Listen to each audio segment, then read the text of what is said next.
Thank you. Yeah, it is now. I didn't want to record before because of the copyrights. Thank you.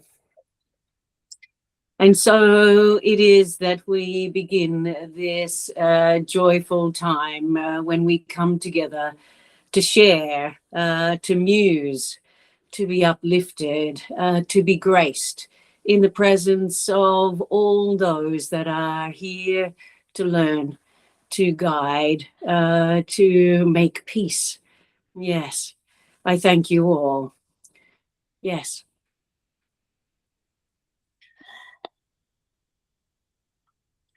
And so it is that we are, yes, uplifted by the newest message, lesson 34 from Living Spring, channeled by Chico Xavier, but written by Emmanuel. The chapter is called Let Us Take Care. And it is all about examining the heart, examining the soul, and giving us the opportunity to grow, not from some extraordinary grace or miracle, but for us to step by step take the chance on ourselves to examine our lives and to do some rectification where it can happen. Yes. So Emmanuel begins by quoting from Paul's letter to Titus. And this is obviously after the death and the resurrection of Christ. And the apostles are going their own way, setting up churches and followings from, to the far reaches of the continent. And he writes to Titus, who is actually in Crete. So at the bottom end in the Mediterranean, at the bottom of, Italy there. And he says to Titus, to the pure, all things are pure. But to those who are corrupted, but to those who are corrupted and do not believe, nothing is pure. In fact, both their minds and their consciences are corrupted. So before I would like to look at what Emmanuel shares with us, I would like maybe for us to ponder this and to discuss this, and how we can discern what is to come, before it is shown to you. Not that I want to spoon feed you, but I sense it is for us to honor the process that Emmanuel went in choosing this particular place in the Bible to share with us. So, to the pure, all things are pure. But to those who are corrupted and do not believe, then nothing is pure. In fact, both their minds and consciences are corrupted. Yes. So, throwing the mic open. Yes.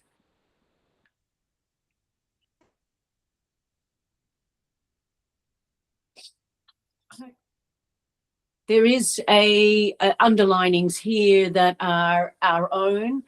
Pure, I sense, is not about being perfect or pure without blemish. This is pure as in awareness or awakened.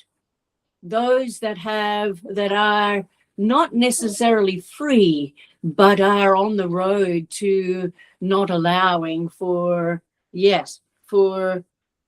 their minds to be controlled. Yes. So any comments here? Not yet, I'm sorry. I'm trying to I think the part of to the poor, all things are pure, is sort of, I think, what we talked about, that everything is a learning experience, so there are no evil or good. So we just do things, and that's just the experience of life. Maybe. So I sense this is to the pure. This is in regards to those that are pure in spirit, to those that are pure in heart. And so to those that are pure in heart, then all things are pure. So it is that those that are pure in spirit, those that see clearly, then there is purity all around. There is goodness all around. But to those who are corrupted in their minds or in their hearts and do not believe, then nothing that they see is pure.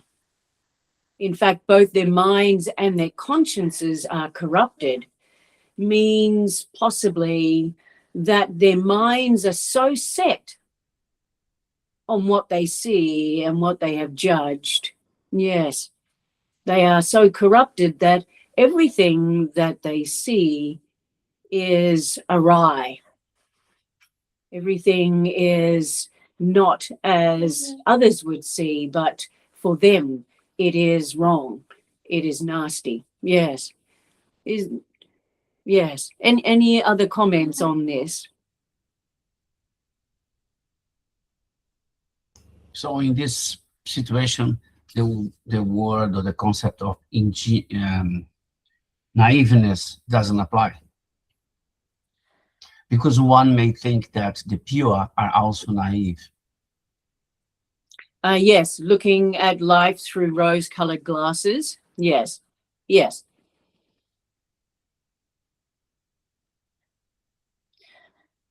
Okay, it's okay. We can discover. I thought maybe there would be some kind of response, or yes. It's all good. I can. Oh, sorry. You go, Angela. Yes.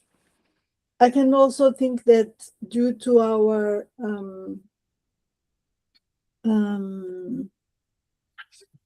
like negativity,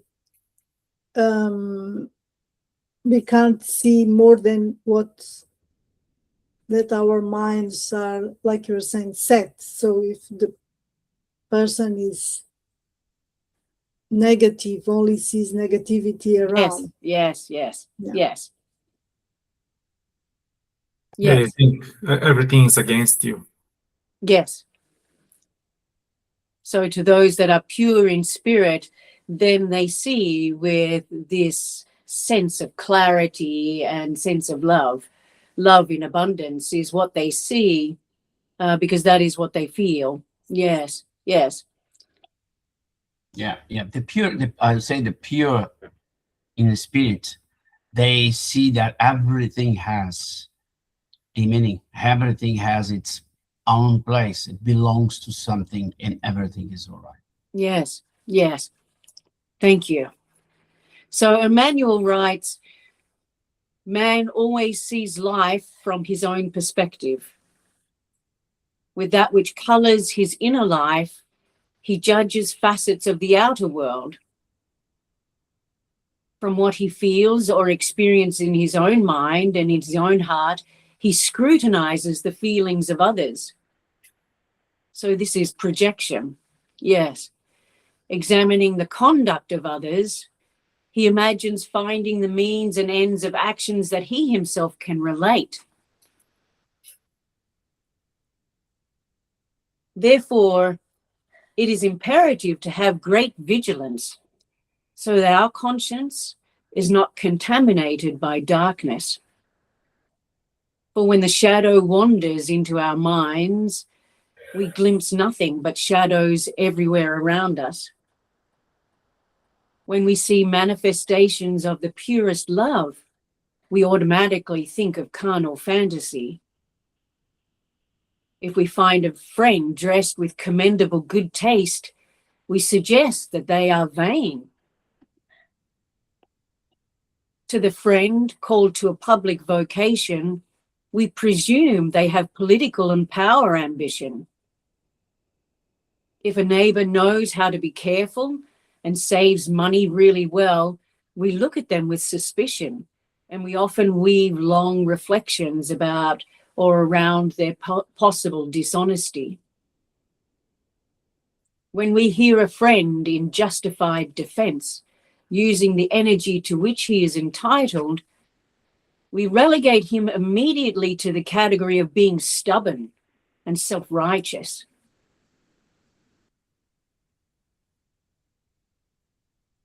When darkness penetrates into the intricate part of our hearts and our minds, deplorable changes affect our thoughts. Virtues, those things that are commendable in these circumstances, are never seen. And in contrast, the evils, however, always remain. The purest gestures of blessing we interpret with regrettable suspicion. Let us be careful every time we are visited by envy, jealousy, suspicion, or slander. Complex cases exist in which silence is the blessed and effective remedy, because undoubtedly each spirit observes the path or the walker according to his clear or dark vision. So let us for a moment look at the words envy, jealousy, suspicion. Envy has the energy, I sense, of not being satisfied with one's life, with supposing or suggesting to oneself that we could be more, or we want more, or we want that which the other has, or that we long to be better or more beautiful because what we do have is insufficient. It is a clear sense of lack, a sense of not having enough, not being enough. Yes, yes. And of course, it then manifests itself in extraordinary ways with such extraordinary energy in our own bodies. And then it activates our actions as well, wanting more and then going to great lengths to compete against others for that which is not for them, but for others to experience. It is a fascinating area to explore. Yes, it takes us into darkness. We could have been this or we could have been that. Yes, yes. There is often suggestions that envy runs rife in families, that we envy people's success or their place in society or in the family, that we envy what they have, what they do, their life in totality. Yes. Jealousy is something that is a totally different kind of energy. It is often used in a way that, and I didn't want to go down this path too much because we all pretty much get it, but jealousy is that feeling of holding on tight and not wanting to let go.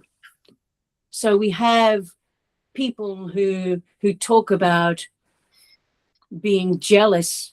Yes, yes. We have a jealous God, a God that wants things for himself or herself. Jealous is something that we have and that we do not want to give up. I am jealous of my family, which means I do not want to release it to anyone else. I do not want to lose it. What is that song? that song that has recently, no, last year, the year before. Yes, I forget. It is a good one. A guy who says, "Dear God, I don't want to release what I've got." What is it? I can't recall. Now you've made me forget. Yes. Yes. Can't remember. No. Anyway, so it is that jealousy is a fear of letting go of what one has, and so one is with the energy of, yes, hoarding or not wanting to share. Yes, experiencing life and being totally surrounded by that energy of pride, and unwilling to release. And this is something that often is, it comes before great pain. Yes, when we lose someone, this is someone who has been jealous of their relationship, jealous of not wanting to lose, because that is who they are. That is what defines them, what they have, whether it is friendship or family or, yes, material things. Yes. Suspicion is often as a result of these things. We regard suspicion, don't we? We regard others with suspicion.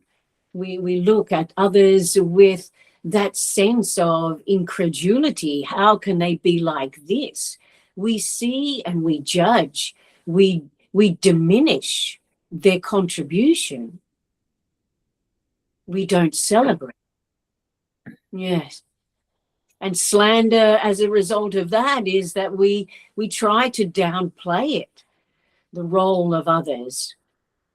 We use words and impressions and presumption.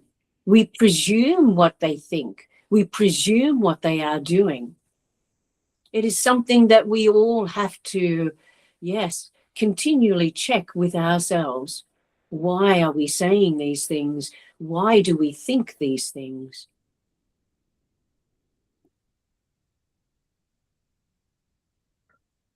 This is, yes.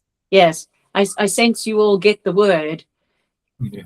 It is a word that, yes, has been used, yes, in a kind of, yes, a way that complains about life, that is down on life. And the meaning of, and I will say it several times, because it was said, yes, it was shared with us. My sister is going through a breakup with her boyfriend, and the boyfriend, yes, and the boyfriend rang us to say, I am so sorry, but I think we are breaking up, and you need to look after Jessica. And yes, Jessica, your name is out there now. Yes, yes, but yes, life is a bitch. Yes. And so it was that it rang in my heart. Life is a bitch for many when they regard it in a terrible way, when they regard it with lenses that need cleaning. The expression itself is that life is against us, that life is monstrous, that life is conniving and conspiring against us in some way, and that life is that which is done to us. And this is the energy I sense when we were listening to him speaking. He was so upset, but wanted to let us know that there was no ill feeling, and that he, yes, that he loved our family dearly. But his energy was that it was conniving or conspiring against him, that life is a bitch. But when we cleanse our lens, when we clear our thinking and purify our minds, and see the divine in all things, then life, yes, is a bitch. It is an expectant mother dog, ready and able to give birth, to bring forth new life into the world, and to nurture, look forward to the nurturing of her young. Yes, to give them what they need, to instruct as needed, but to nurture and to love and to bring forth greatness, however that would come to be. So you can see life as a bitch, as a negative. But when we cleanse the lens, then life is still a bitch, but it is actually a good thing. It depends on how we see things.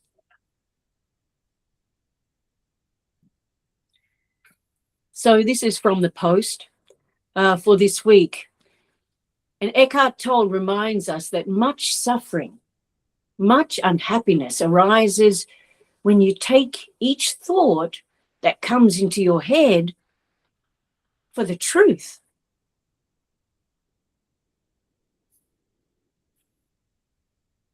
So this is what we all do.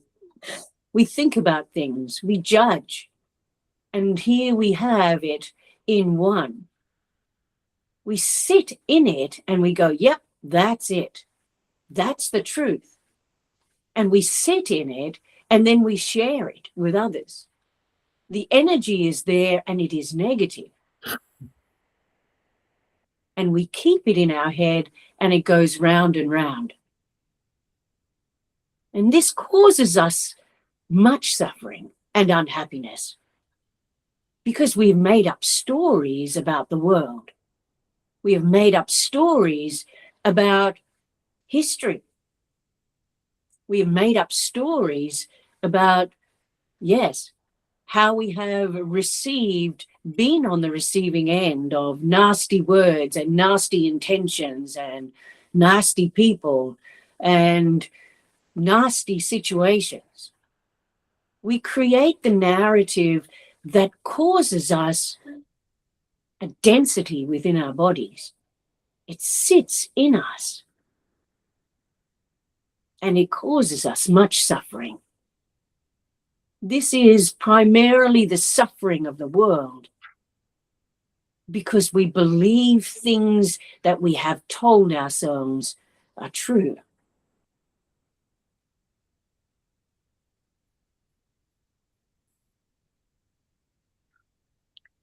So as I was in reflection, I received a quote from St. Ignatius of Loyola. He is a guardian, a guide for me. But he said, separation is at the core of our belief system. And this is where we sense, yes, so much of our pain. Separation is at the core of our belief system. And he said, separation is at the core of our pain. Oh, sorry.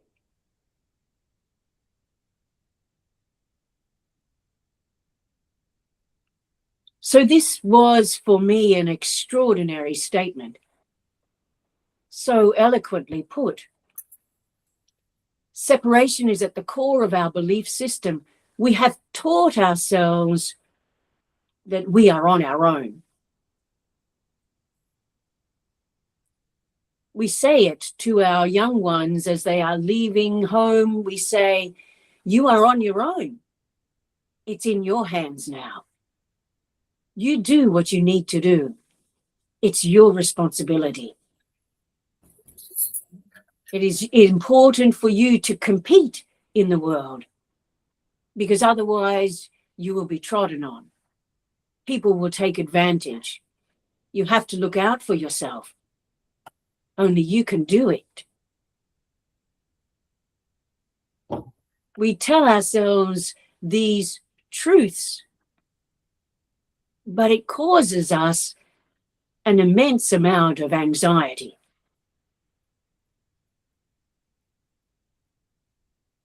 Yes.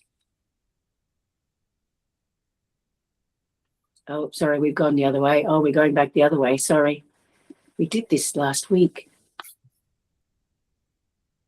Here we go. So it was that several years ago, we used the text, The Pains of the Soul by Hamed, at the Spirit Center at Kelvin Grove. It was a marvelous time at Kelvin Grove. So much of a hub of fellowship and love and, yes, social activity. And I would like to suggest that we return to this book because it has such a wealth of knowledge. It actually was, written, psychographed by Francisco do Espírito Santo Neto. And I apologize for Mum's bad pronunciation. Yes. But it was psychographed from Hamed in 1998. After 100 and so years, 140 years, from when the Spirits book was written. And so Hamed is, as we understand, is a collective of spirits that actually came together to provide us with an updated version of the Spirits book, a bit of a commentary on the pains of the soul that based itself on information from the Spirits book, but combined with the information that has been gleaned from science and from, social and historical events in the 20th century. So it is remarkable, the information that comes forward. No, sorry, we did it again. So Hamed says, we have called the 7 deadly sins as the pains of the soul. They are pride, laziness, anger, envy, gluttony, lust, and greed. But nowadays, thanks to the valuable contribution of psychic doctrines in general and of spiritist psychology specifically, these sins are considered as maladjustments, neuroses, or intimate imbalances. So when you read through the Spirits book, it is quite damning of those that are struggling in life. But this take on how life is with greater enlightenment, we are told that the sins are something that we need to let go of in regards to the negativity or the stains that we blemish others with through our own blemished glasses or lenses.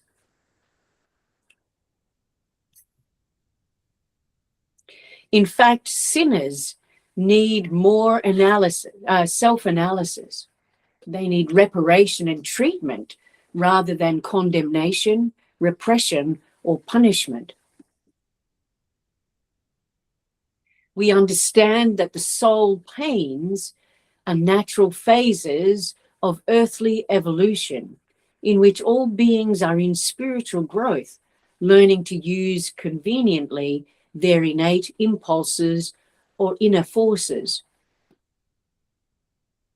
At present, austere, this means strict or intransigent or unswaying religions still proclaim sin in loud voices, judging attitudes and actions with irrational radicalism and positioning themselves with absolute certainty. So we all know it, we have heard it from established religions, the blaming and the establishment of superiority of knowledge and insight into what is truth and what is God, about what is good or bad, right or wrong.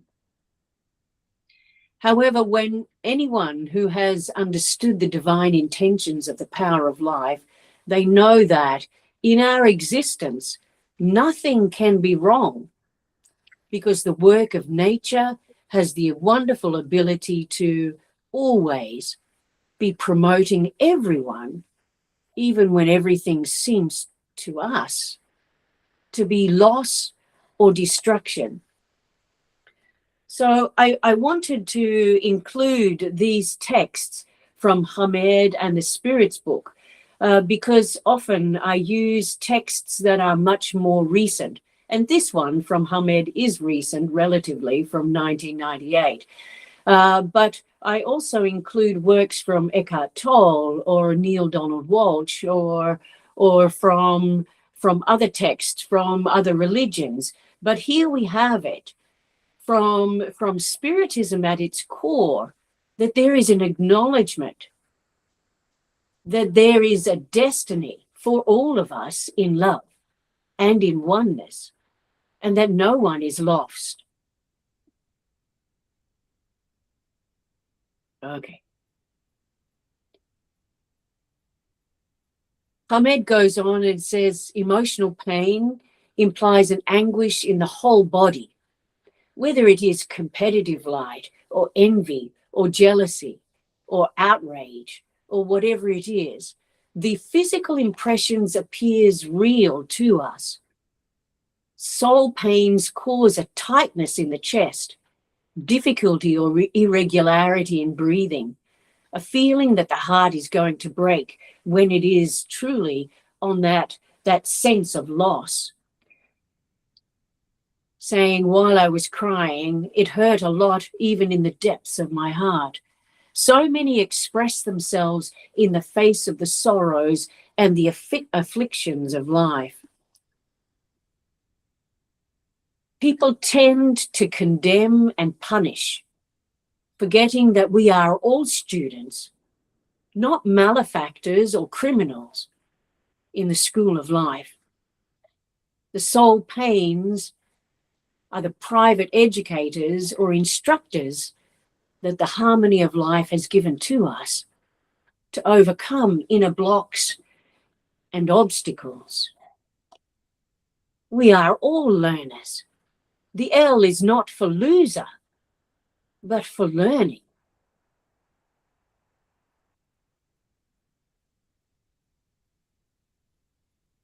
So finally, from Hamed, as he speaks on envy and the pains of the soul, yes, the original Portuguese is there for anyone who wants to look that up. It is in PDF and free online, so a great source to consult with, because it updates us on the Spirit's book, which is so complex and so far-reaching, but focuses on the pains of the soul. So it is quite a good one to read. The absence of spiritual maturity makes us label in a humiliating and pretentious way. We label religious beliefs, the heterogeneity of races, the customs of certain peoples. We label different sexual tendencies, innovative social movements, decisions that are made by others or ourselves. We label behavior, the success of others, and many more things. All this happens because we're not able to digest with consideration the greatness of the evolutionary process acting in a diversified way under the laws of nature for us all. Yes. So are there any comments so far? No, Colleen, I'm good so far. Thank you. Are you asleep, Di? Not yet. No, I'm not. I'm just quiet today. Wow. Okay. Thank you. Just checking. So Eckhart Tolle reminds us that the potential for awakening from this sense of disconnectedness from our sense of connectedness to the divine, it lies within us like a seed, and it's in every human being. In many humans, the seed does not yet sprout in this lifetime. And this is something that many of us struggle with. We want them to understand now. We want ourselves to understand now. But it is not for us to, yes, for many of us not to sprout straight away. If it's not sprouting yet, it usually means, yes, we need more time. And that means, according to Eckhart Tolle, it means we need more suffering.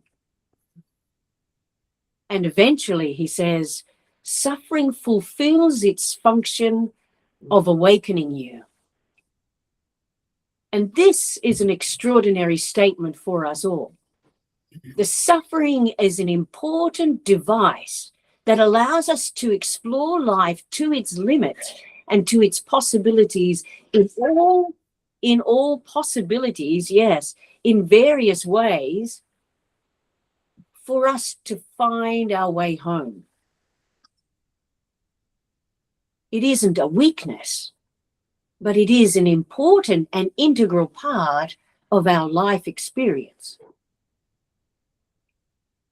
He goes on to say suffering is very important, an essential part of spiritual awakening, until we reach a point where the awakening begins.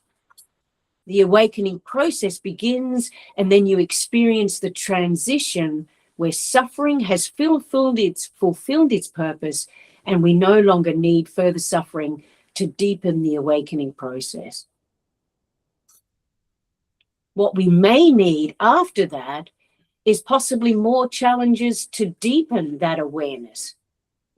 For as we begin to awaken, the tendency is that the challenge of life no longer causes us unhappiness in whatever form, but the challenges will always be there. But we step with a lightness of being because we step in unison with the divine light. And this is where the separation is released, that understanding, or that, yes, the truth that we have told ourselves that we are separate, that we have been told in the first books of the Bible that we are separate, separated from God, and that we have to find our way home. But through awakening, it is given to us through the messages of the sages from the dawn of time, that we are one with the divine. And as we step into this reckoning and embracing of this truth, then our unhappiness dissolves. Carl Jung, the 20th century psychiatrist, psychologist, neuroscientist, recognized the importance of suffering. And he said, there's no coming to consciousness without pain. So this is an important statement. There is no skipping the stones. We can't get there straight away because we need to experience the pain in our lives in all its various forms, in our own lives and in the lives of others. The miracle is that the very thing that seems to prevent a human from becoming conscious or from awakening, the miracle is that what seems to be preventing us from finding our joy, what seems to be preventing us from, uniting with our divine light, are the things that are the driving force behind the awakening. This statement comes from Eckhart Tolle, but this is in unison with Carl Jung. The thing that is supposedly the blockage in our life actually is the driving force for us to awaken. And without this sense of disconnectedness, this sense of pain, without that, then we would not find enlightenment. We would not be awakened. So this is the joy of what we are experiencing right now. The Buddha himself, the Buddha means awakened or awakening one. Siddhartha Gautama, yes, that was his name. But when he awakened to his awakened self, people asked his name and he said, not his earthly name, but he said, I am awakening. I am the awakened. I recognize my divinity and oneness with all. And that is the name that you now know me by. Not as an ego, because I have transcended the ego. So the Buddha summarizes his teaching in one sentence, which is, I teach suffering. I show you how suffering arises through your unconsciousness. And by realizing that, I show you how to transcend suffering.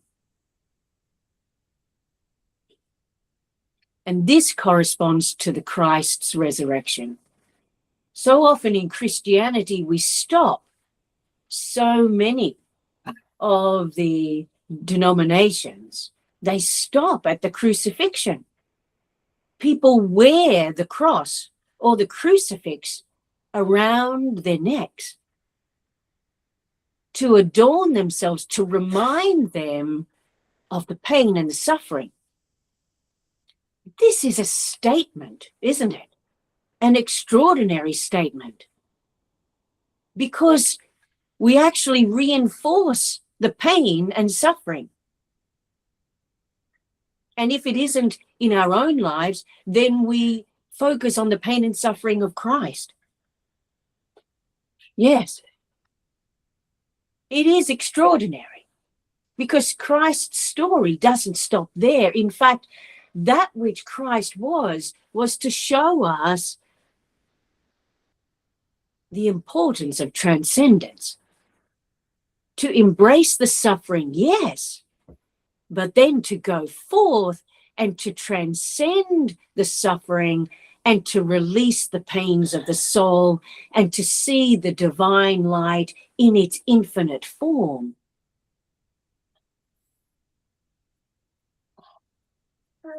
And so it is with Buddha, to transcend the suffering, to acknowledge, yes, to acknowledge what it is, yes, envy, jealousy, competitive nature because we want to be more than we are.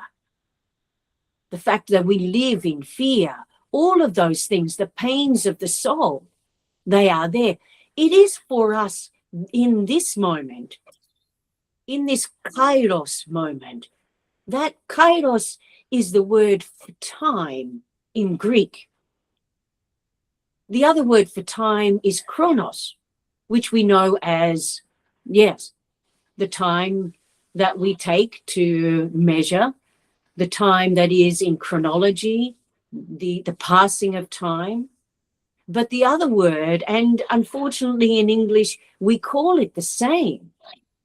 But kairos is the Greek term for infinite time. No, not infinite. Yes, infinite time. That which is infinite, that which is deep time, that which is God's time, that which we cannot measure, that which expresses the eternal spirit. But so many of us are stuck in this chronos time, where we calculate the time that has passed, and it is stress in our lives. We calculate and we count. the number of things that were done to us, the number of times they said that, the number of times that it has been repeated, the number and the, yes, it goes round and round and round. But if we sit in this place of reckoning, of transcending the chronos, transcending this limited space in which we view the world with unclear vision, if we transcend it and embrace the divine light in us and see that the kairos reflects our connection to all that is from time, from the beginning of time to infinity. And that enables us to breathe easily and accept that we are on a journey, that we are learners. And yes, we have clouded lenses, but as we grow and as we step through this learning phase, we are shown things along the way, such as the identification of what it is to be in pain. What are the pains of the soul? And so Hamed has identified them. These have been identified for millennia. But to see them as clouded lenses, Hamed reminds us that we are not to be criminalized because we don't get it, and nor should others. The last one on the Spirits book. Yes, we have clocked over 8 o'clock. I will work quickly, die. Yes. On the Spirits, again, I wanted to reflect on the scriptures that have been given to Spiritists to allow everyone to see that in whatever denomination, the scriptures from whatever of the sages that have come through to guide us are there in black and white. But this black and white is just black and white on pages. Yes, and remain as black and white if we don't internalize them and if we don't embrace them so that we can heal the pains of the soul. So, yes, in the Spirits book from question 917, around this area, there is great discussion on the pains of the soul. Why do we have to do it? Why do we have to experience it? And, yes, from around question 400, there are those that afflict there, like those in spirit, that are contributing to the pains of our soul. And the answer is yes. But do they need to stay there? That is the question. We can examine that at another time. But from question 917, the spirits say, people want to be content. We all want to be loved. We all want to be healed of the pain that we suffer from a day-to-day basis. And this sentiment is in their very nature, our very nature. And that is why people work without ceasing to improve their situation on earth and to seek out the causes of their ills in order to cure them. So the spirits are talking up mankind's journey. The question was, are we condemned to being selfish? Is this our future? Are we to sit with those that continue to condemn us to violence and to envy and to all of those things, the pains of the soul? The spirits were very, very resolute. And they said, when mankind rightly understands that selfishness is one of the causes of the pains of the soul, that it engenders pride, ambition, cupidity, envy, hatred, and jealousy, of which they are at the very moment the victim. We are the victims of these things. But in seeing that it is the cause of our pain, then it brings trouble into all social relationships. And it provokes dissension and it destroys trust, obligating them, mankind, to constantly maintain a defensive attitude towards their neighbor. it engenders a sentiment that converts friend into foe. Then they will also understand that this vice is incompatible with their own unhappiness. Because we will, over time, but we will get there, we will see that it is the cause of our unhappiness. And then we will set about changing that. They go on to say that we would add that this kind of attitude, if we maintain the pains of the soul, all of those things that condemn our hearts to unhappiness, then it's incompatible with our safety as well. Then we are at war with our brothers and sisters. We are continually at war. Thus, the more they suffer as a result of it, the more they will feel the need to fight it as they would a plague. Harmful animals and all other scourges, they or we will be compelled to do something. So out of our own self-interest, we will be compelled to change that which has committed ourselves to pain and suffering. And so your inner purity, your mind's purity, dictates how you perceive the world. So I wanted to state here that while pure and awakened are distinct or separate terms in the New Testament, that they are closely linked in Christian theology. Being spiritually awakened leads directly to the purity that Paul writes about in Titus,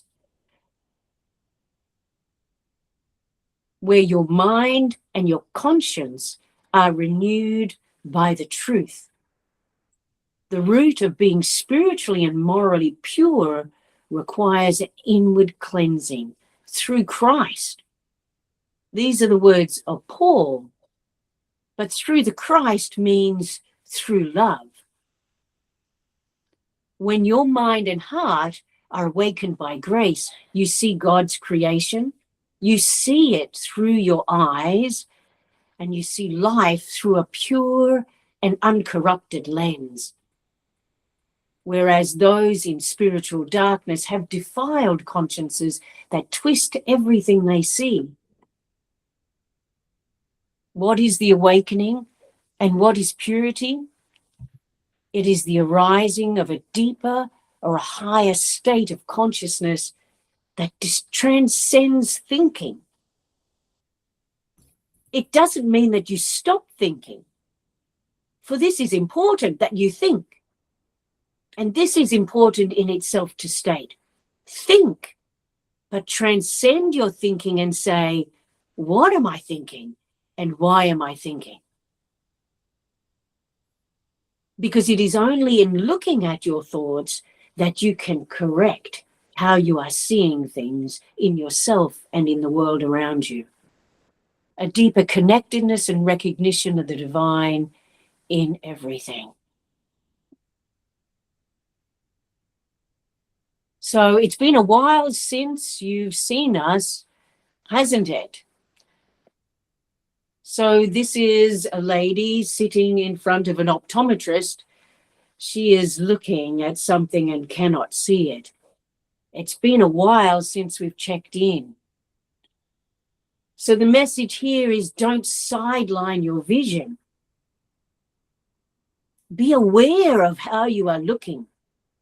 Be aware of the lens and see if it is, yes, what do they call that at the optometrist? Is it your prescription? Mm. Yes. Is it your prescription, or do you need to change your lens? Or do you need to clean your glasses? Maybe that is all that's required. And this man says, my wife says I've lost that sparkle in my eyes. Can you test for that? This is a reflection, isn't it? This man has lost the sparkle in his eyes. He has lost that sparkle in his soul. And this is where an optometrist, a doctor, cannot examine the pains of your soul. This is something that you have to examine yourself. But we are gifted because we can transcend, we can resurrect, we can stand with the Christ, we can sit with the divine, and we can say, wow, what I thought before actually isn't aligned with love. It actually isn't what it's all about. But we have to do this ourselves. And so it is that we need to take care of how we live our lives. But we have to take care of how we see things in ourselves and how we view the world. And if we are ready to cleanse our hearts and minds step by step, to open to infinite love. Yes. Yes. I thank you. Yes. That wasn't so bad. We aren't at 8:30 yet. Yes. No, it was lovely. Thank you. Thank you, Thank you, Colleen. girls. Thank you. Thank you too. There is so much to share, isn't there? It's always. Yes. Yes. May I ask for everyone to sit and open their hearts and maybe to share a reflection, please. Yes.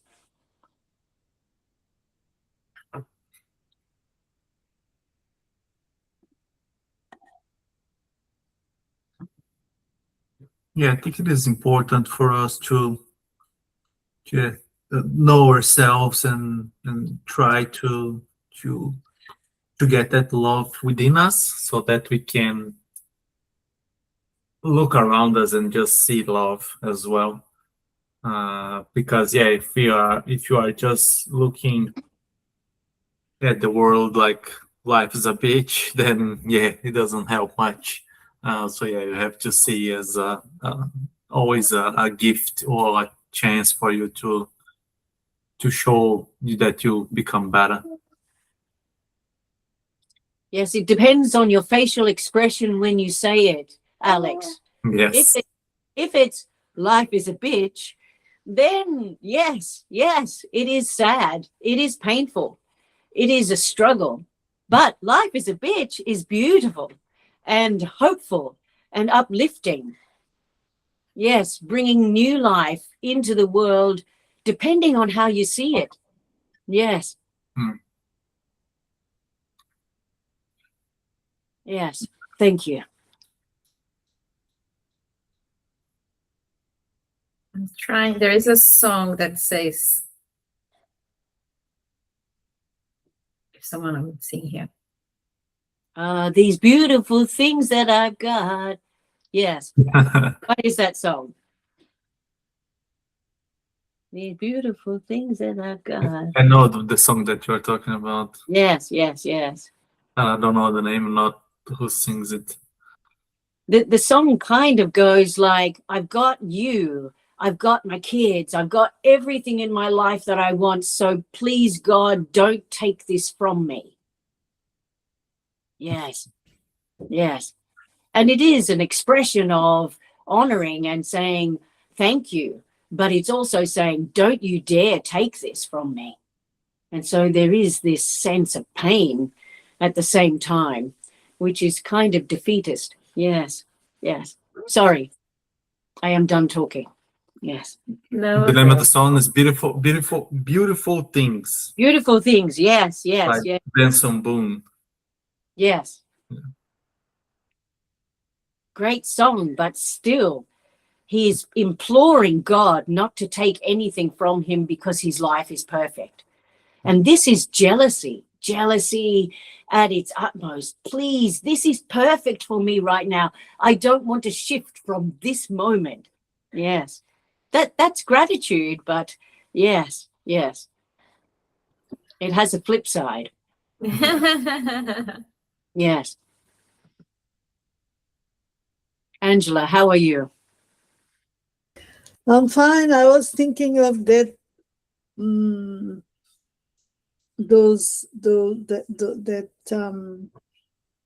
Sentence that says that the awakening is most of the times driven by suffering, because maybe we are not kind of attentive to correct our all our not Understand? nice qualities, Yes. Yes. selfishness or jealousy or all those things. If we are not aware that we have those tendencies, then to correct them probably comes some suffering, something to demonstrate to us that you need to shift your way of doing things. That's what I was here thinking. Yes. At that moment when you recognize it, you may feel grief, or you may feel sorrow, or you may feel guilt. But that is the gift, isn't it? Because you have come to that moment of recognizing something that needs to shift. And that is, yes, grace, isn't it? And one of them come with detachment. Yes.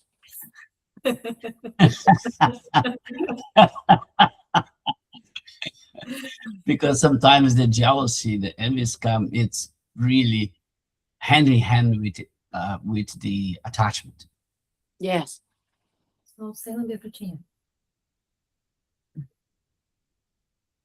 But the opportunities are many, aren't there?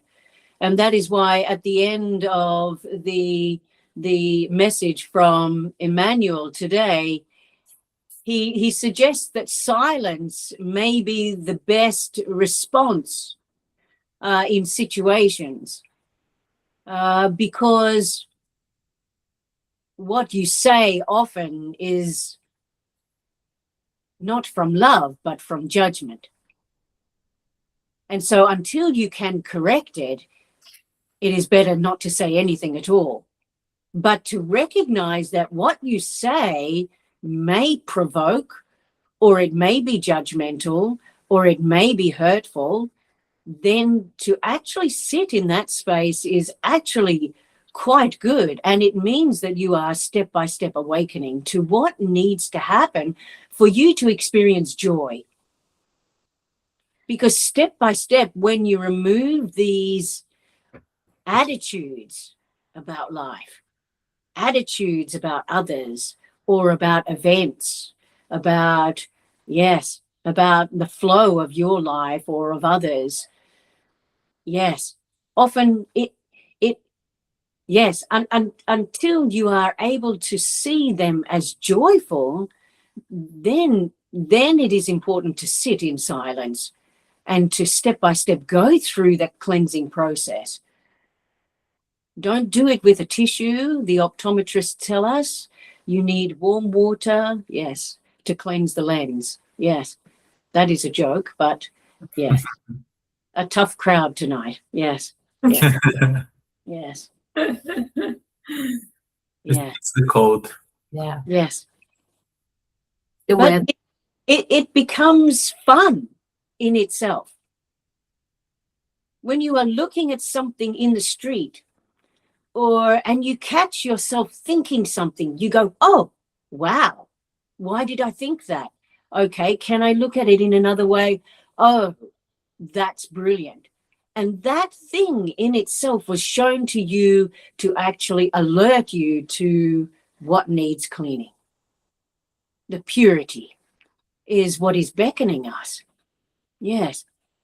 So it becomes, on a day-to-day basis, quite an interesting process. The words that flow from your mouth, wow, such an indication. And when they flow from your mouth for you, they are loud. For me, yes, not so loud. Yes, yes. So it is all a gift. The process actually is a gift if we recognize it as such.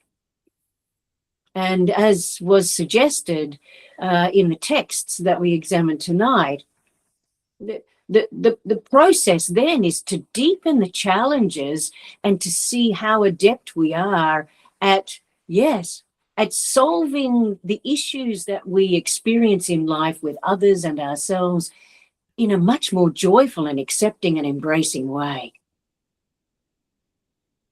And that, for me, has been an extraordinary journey to actually embrace who I am and how I am, but to see it as an extraordinary gift because I can now focus on certain things that others don't have opportunity to do, but it is my job to do it. And to step into those shoes is an honor. Yes, yes. It's all brilliant. Yes. Yes. Thank you. Thank you. So anyone else has anything else to add, or can we move to our final prayer? Perhaps? No? So girls, if you could please do the final prayer for us so we can close this beautiful night. Thank you. And as we close our eyes and quieten our minds and our hearts,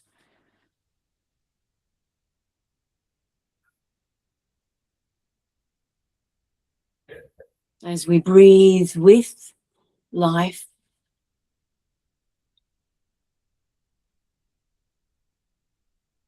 we breathe for life. And as life is, I am.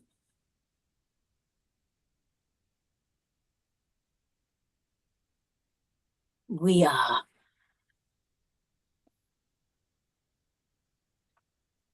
Heavenly Creator, we uplift this moment, these moments in Kairos time, in your time, in infinity. We acknowledge the bountiful, the infinite gifts that we have been showered with. We join with your collective in this moment, with the collective, our collective, all those in spirit that have come for consolation. We honor your presence this night. We honor your place with us for healing, yes, for rest, for reassurance, for those in the spirit realm that have assisted us to this moment. We thank you. Your guidance has been enormous, invaluable. And we sit warmed by your presence, by infinite presence of love. And we sit at the table of collective healing. And we raise our souls, our hearts, our energy in this moment, joining in love to shower upon the earth the healing that it requires, that it can see beyond the pain and the suffering, and to see the love that permeates through it all.